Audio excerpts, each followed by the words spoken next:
সীমান্তরেখা লেখিকা ঝিলিক মল্লিক পর্ব ৩২। দ্য হাওরসাইল বাংলাদেশের সবচেয়ে বড় এবং সুন্দর হাউসবোট। এটি সচরাচর রাতে চলাচল করে না, তবে কিছু অপ্রত্যাশিত ঘটনার কারণে এবারের ট্রিপের শুরুয়াত হচ্ছে রাতের বেলা। ঠিক রাত ৯টা নাগাদ যাত্রা শুরু করেছে হাউসবোটটি। এরই মধ্যে ঝড় বৃষ্টি শুরু হলে কোথাও নোঙর ফেলবে বলে জানানো হয়েছে। হাউসবোটের রুফটপ, অর্থাৎ যেটাকে ছাদ বা ডেকি বলা হয়, সেখানকার পরিবেশটাও ভীষণ সুন্দর।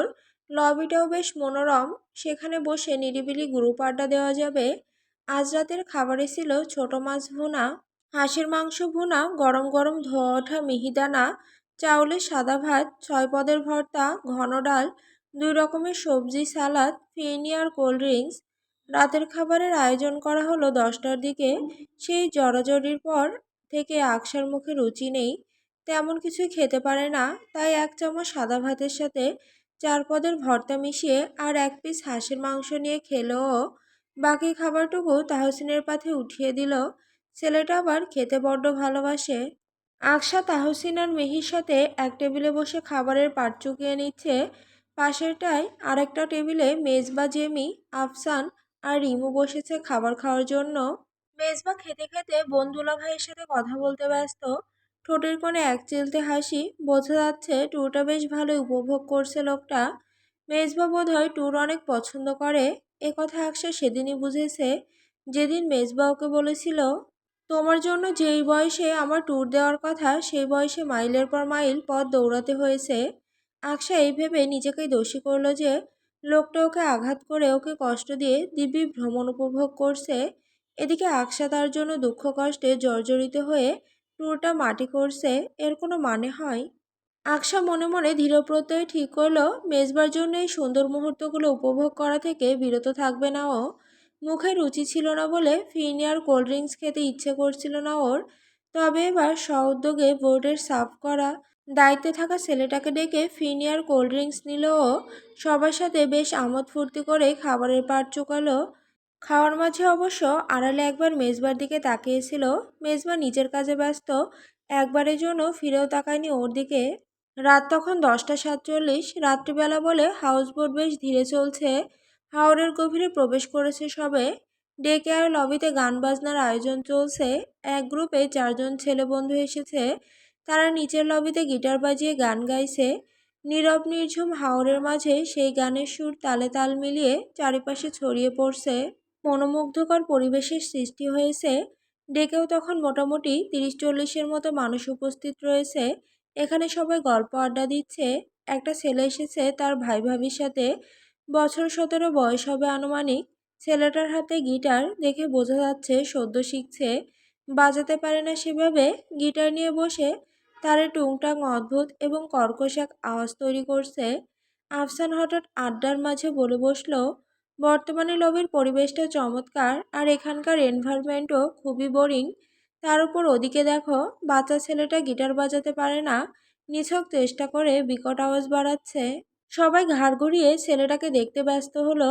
আকশা পাশের টেবিলে বসেছিল মিহির সাথে। ও দেখলো ছেলেটা আসলে কাউকে বিরক্ত করার জন্য এমন করছে না, সর্বোচ্চ প্রচেষ্টা চালাচ্ছে ভালোভাবে গিটার বাজানোর। তবে পারছে না, বড্ড অসহায় মনে হচ্ছে ছেলেটাকে। চুপসে যাওয়া মুখ দেখলেই বোঝা যায়। আফসান হঠাৎ কি মনে করে যেন বলল, শালাবাবু, তুমি তো মারাত্মক ভালো গিটার বাজাতে পারো, আর তোমার গানের গলাও দারুণ। দাঁড়াও, আসছি। মেজবাকে কিছু বলার সুযোগ না দিয়েই উঠে গেল আফসান। সেই ছেলেটার কাছে এগিয়ে গিয়ে কি কি জানি বলল ওকে। বোটের অপর প্রান্ত থেকে স্পষ্ট বোঝা গেল না। পরক্ষণেই দেখা গেল আফসান সেই ছেলেটার গিটার নিয়ে আসতে এদিকে। সাথে ছেলেটাও আছে। ওর ঠোঁটের কোণে এক চিলতে হাসি। আফসান এগিয়ে এসে কোনো কিছু না বলে কয়ে সোজা গিটারখানা মেজবার হাতে ধরিয়ে দিল। মেজবা কিছু মুহূর্তের জন্য স্তম্ভিত হয়ে তাকিয়ে রইল। আফসান ওকে এভাবে তাকিয়ে থাকতে দেখে বলল, এভাবে তাকিয়ে না থেকে গিটার বাজাও শালাবাবু, একটা গান ধরো তো। এই বোরিং মোমেন্টে তোমার গান শুনে একটু মন ঠান্ডা করি।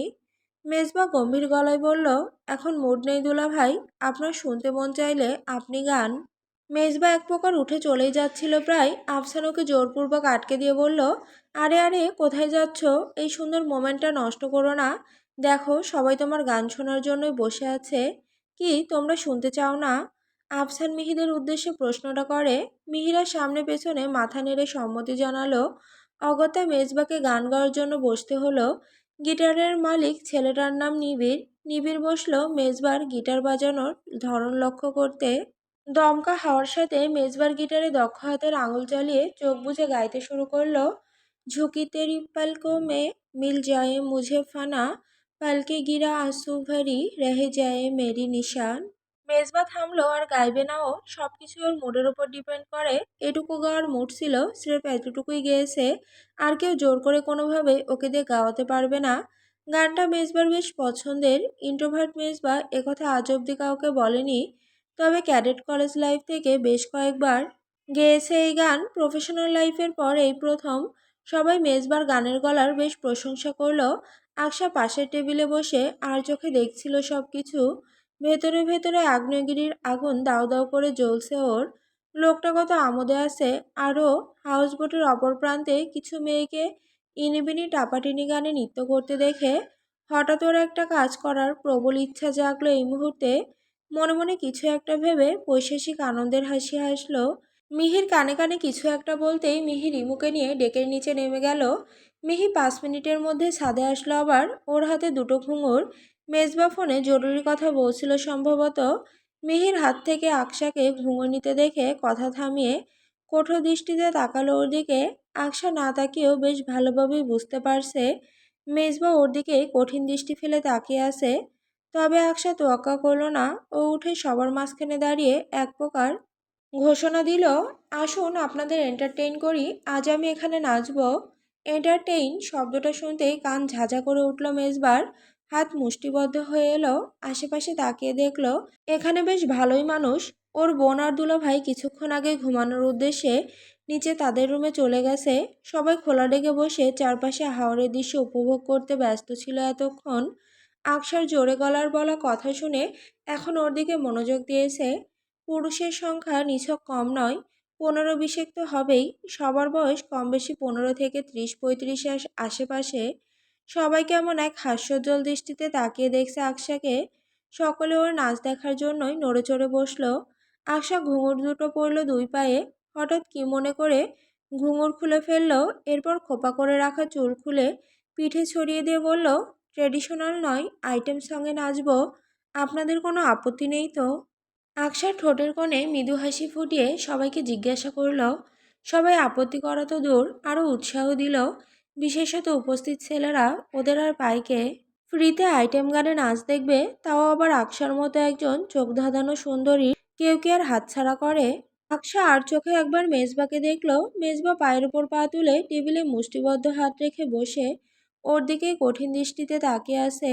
আকশার পরনে আনারকলির ওড়না সবার সামনেই খুলে আড়াআড়ি বুক থেকে টেনে কোমরের কাছে গুজে সেখানে ঝুলিয়ে নিল। ডেকে একটা ছোটোখাটো বক্স ছিল, যেটাতে মধ্যম পর্যায়ের সাউন্ড হয়। তাহসিনকে ইশারা করে সেটা চালু করতে বলল। ভাবি ভক্ত তাহসিন ভাবির ইশারা পেয়ে চট করে বক্সে গান চালু করে দিল। গান বাজতে শুরু করলো। বিচ্ছুরে ইয়ে নেয় না बड़ी जहरीली आंख मारे कमसी कमरिया साली एक ठुमके से लाख मारे। মেজবার চোয়াল ক্রমশ শক্ত হয়ে আসতে হাতের মুঠো আরও শক্তিশালী হচ্ছে। ও মুষ্টিবদ্ধ হাত টেবিলে চেপে ধরে রেখেছে। অপর হাত ঠোঁটের ওপরে নিজের রাগকে নিয়ন্ত্রণ করার চেষ্টা করছে। আগ্নেয়গিরির উত্তপ্ত লাভার ন্যায় দৃষ্টিতে আকশাকে দেখছে। কেমনভাবে নাচছে এমন ভরা সবাই। হাত দুলিয়ে কোমর বাঁকিয়ে। উফ, ভাবতে পারছে না মেজবা মাথার রক সব রাগে ছিঁড়ে ফেলে যাবে। বোধহয় বহু কষ্টে নিজেকে কন্ট্রোল করছে। এই চিকনি চামেলি চুপকে আকেলি পাওয়া চুকাকে আই, আই চিকনি চামেলি চুপকে আকেলি পাওয়া চুকাকে আই। আকশা গানের ঠিক এই সময়ে নাচতে নাচতে কয়েকজন গ্রুপ করে বসা ছেলেদের একেবারে সামনে গিয়ে কোমর দুলাতে লাগলো। মেজবার আর সহ্য হলো না, টেবিলে বাড়ি মেরে উঠে দাঁড়ালো। এতটাই জোরে শব্দ হলো যে তাহসিন ভয় পেয়ে গান বন্ধ করে দিল। আকশা শব্দ শুনে পিছনে ঘুরে তাকাতেই দেখলো মেজবা এলোমেলো বেপরোয়াভাবে এগিয়ে আসছে ওর দিকে। কিছু বুঝে ওঠার আগেই মেজবা ওকে এক হাতে টান মেরে কাছে নিয়ে আসলো। এরপর বিনা কিছু বলে কয়ে সোজা কাঁধে তুলে নিল। আকশা যে কিছু বলবে সেই সুযোগও পেল না। বলা চলে মেজবা ওকে সুযোগ দিল না। কাঁধে উঠিয়ে ডেকে সিঁড়ির দিকে এগোলো। যাওয়ার সময় মিহি আর তাহসিনের উদ্দেশ্যে হুমকির সুরে বলল, অতি ভাবি ভক্তি না, তোদের দুটোকে পরে দেখছি। ওরা দুজন ভয়ে গুটিসুটি মেরে গেল। আকশা মেজবার কাঁধে পিঠে অনবরত কিলঘুষি মারছে, বারবার বলছে, ছাড়ুন মেজবা, কি করছেন, মানুষ দেখবে। যতই আকশার মুখের বুলি বাড়ছে তত যেন মেজবার হাতের বাঁধন শক্ত হচ্ছে, শরীরের হাড়গোড়ে প্রচণ্ড ব্যথা পাচ্ছে আকশা। মেজবাকে কিলঘুষি মেরেও কাজ হচ্ছে না। মেজবা বেপরোয়া পা চালিয়ে ওকে হাউসবোটে নিজেদের জন্য বরাদ্দকৃত রুমে জোরপূর্বক নিয়ে আসলো। এনে সোজা বিছানার উপরে এক প্রকার ছুঁড়ে ফেললো। আকশার হাতের মুঠোয় তখন ওর ঘুঙুর দুটো ছিল। সেটা দেখে হাত থেকে নিয়ে একটানে ছুঁড়ে নিচে ফেললো মেজবা। সব ঘুঙুরও ভেঙে চুরে চারপাশে ছড়িয়ে ছিটিয়ে পড়ল। শব্দের তোড়ে আকশা চোখ বুজে দুই হাত কানে চেপে ধরে বসে রইল। মেজবা এখনো চেষ্টা চালাচ্ছে নিজের রাগটাকে নিয়ন্ত্রণে রাখার, কোনো অঘটন না ঘটুক। কিন্তু আকশা ওর রাগ আর নিয়ন্ত্রণে রাখতে দিল না। ও বিছানার ওপর থেকে বেশ আহ্লাদের সহিত বলল, এভাবে টেনে নিয়ে আসলেন কেন? দেখলেন তো নাচছিলাম, নাচটা শেষ করতে পারলাম না। ইস! কথাটা বলা মাত্র মেজবা দরজার থামে একটা ঘুষি মারতেই লোহার সাথে হাতে আঘাত লেগে কেটে গিয়ে সেখান থেকে কলকলিয়ে রক্ত গড়িয়ে পড়তে লাগলো। আকশা হতভম্ব হলো, ভয়ার্ত চোখে তাকিয়ে রইল মেজবার রাগে লাল হয়ে যাওয়া মুখের দিকে। এত রাগ দেখেও আকশার ভেতরকার উচ্ছৃঙ্খল নারীসত্তা দমন হলো না। ও মেজবাকে শুনিয়ে বিড়বিড় করে গাইতে লাগলো, हाय जंगल में आज मंगल करूंगी, भूखे शेरों से खेलूंगी मैं, मक्खन जैसी हथेली पे चल के अंगारे ले लूंगी मैं, हाय जानलेवा। আকশার বলতে পারলো না, তার আগে মেজবা চট করে ঘুরে এগিয়ে এসে ওর টুটি চেপে ধরলো। দাঁতে দাঁত পিষে বলল, খুন করে ফেলবো, একটা সাউন্ডও না, একদম চুপ। তবে আকশা তো চুপ হওয়ার পাত্রী নয়। ও চড়া গলায় বলল, কেন চুপ করব? আপনি আমাকে ওখান থেকেই কিডন্যাপারের মতো তুলে নিয়ে আসলেন কেন?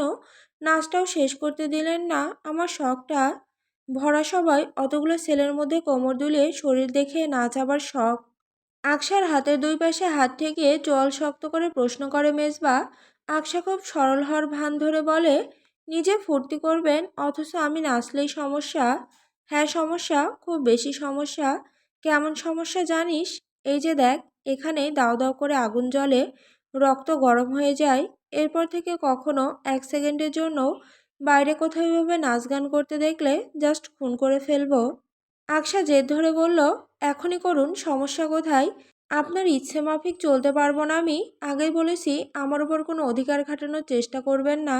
সরুন তো, আমার নাচটা কমপ্লিট হলো না, যাই গিয়ে কমপ্লিট করে আসি। মেজবাকে পাশ কাটিয়ে বিছানা থেকে ওঠার চেষ্টা করতেই মেজবা ওকে এবার চেপে ধরলো বিছানার সাথে, একেবারে দাবিয়ে ফেলে পারলে। বাইরে তখন মেঘলা ঘুটঘুটে আকাশ, গুরুম গুরুম মেঘের আওয়াজ। বেশ ভালোই বৃষ্টি পড়ছে। রুমের বেলকনির সফেদ পর্দা দমকা হাওয়ায় দুলছে। ঘরটা অন্ধকার বলা চলে, আবছা আলো আছে। মেজবার পরনের শার্ট খুলে ফেলেছে একটানে, বোতামগুলো বোধহয় ছিঁড়েই গেছে। মেজবার এমন রাগ দেখে আকশা ঢোক গিলল। মেজবা ওর হাতের বাহু দুই হাতে শক্ত করে চেপে ধরে ওর মুখের দিকে অগ্নিস্নাত দৃষ্টিতে চেয়ে দাঁতে দাঁত পিষে বলল, তোকে ডিভোর্স দেবো আমি, তোর মতো মেয়ের সাথে কোনো সম্পর্ক রাখবো না। সম্পর্ক ছিল কবে মেজবা? আকশাও দমে গেল না, পাল্টা প্রশ্ন করলো জেদের বশে। মেজবা পুনরায় একই উত্তপ্ত আওয়াজে বলল, নামমাত্র যেটুকু ছিল সেটুকু রাখবো না, এখান থেকে ফিরেই divorce. I don't want a girl like you in my life. Aksha মনে মনে ভীষণ খুশি হলো বই কি। ও তো এটাই চাইছিল, চাইছিল মেজবা স্বেচ্ছায় ওকে ডিভোর্স দিক। আকশা চরম উৎসাহের সহিত বলল, ঠিক আছে তাহলে তালাকি সই। আফসা আধারেও আকশার উচ্ছ্বসিত মুখটা দেখতে পেল মেজবা। হঠাৎ ওর মুখের রং বদলে গেল, যেন রাগটা কমার বদলে আরো বেশি বাড়ল এই মুহূর্তে। আকশা বলল, তবে আপনার কিন্তু আমার ঘুঙুর ভেঙে ফেলা উচিত হয়নি। এতগুলো টাকার জিনিস কিনে দেব আবার? হুম। আকশা যেন চমকালো। মেজবার হাবভাব বুঝতে ও পুনরায় বলল, আমার নাচটা কেমন ছিল? দারুণ। মেজবার মুখ থেকে এমন জবাব গোনাক্ষরেও আশা করেনি আকশা। অবাক না হয়ে পারছে না ও। আবারও বলে, আর কোমর দোলানো? ধনুকের মতো, ধনুক ছুড়লে যেমন লাগে, এক্স্যাক্টলি লাইক দ্যাট। সোজাসাপটা শান্ত জবাব। তবে আকশার মন অশান্ত হলো। মেজবার কথার সুর হঠাৎ বদলে গেছে। আকশার নিকট সুবিধের ঠেকল না। ও দ্রুত মেজবার কাছ থেকে সরে যাওয়ার চেষ্টা করতেই মেজবা ওকে জোরপূর্বক নিজের শরীরের নিচে চেপে ধরে রাখলো। হাত বাড়িয়ে একটা বালিশ টেনে এনে আকশার মাথার নিচে রাখতে রাখতে গম্ভীর স্বরে বলল, এটা থাকলে খুব বেশি হার্ড মনে হবে না, কষ্ট কম হবে। হুম। আকশা চমকে উঠল।